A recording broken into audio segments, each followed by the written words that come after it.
Alright everyone, update on the Krang back bling from Fortnite. This is the coolest Krang design I've ever seen. So of course, I found a file for it, and I'm gonna have to make it in real life. We last left off with me installing hooks on the back so we can actually turn this into some back bling.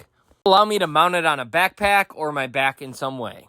Now I'm bad at filming all the steps, but I assembled him and sanded him some, and now we're gonna hit him with some filler primer all over him. This will allow us to get that much closer to paint.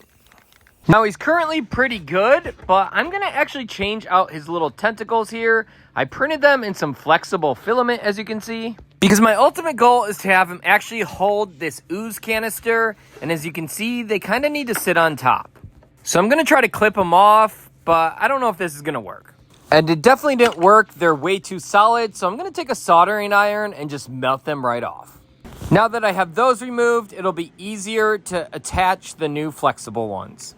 Now I started making the actual ooze canister that he's gonna hold, and I thought I modified the original model so his tentacles were in different positions and a little bit different so he could hold this, but it's just not working.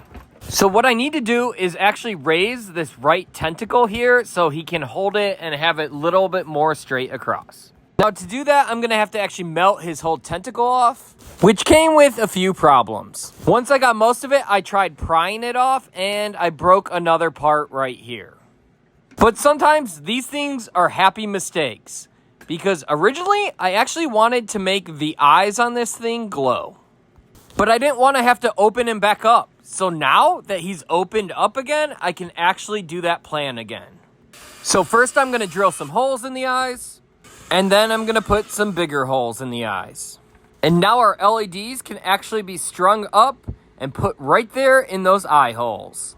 And once that tentacle is reassembled, this is where it's going to come out right under one of the tiny little tentacles. So now that the eyes are actually installed, I'm going to actually plastic weld these other pieces back on. Now after raising our tentacle up, we still have a kind of big gap here. So I'm going to actually plastic weld some extra filament and some other scraps in here as well, including some of those tentacles that I cut off. I even plastic welded our new tentacles on, and they are way more flexible and going to be able to hold that bottle better. And as you can see, our LEDs even come out of the bottom of it.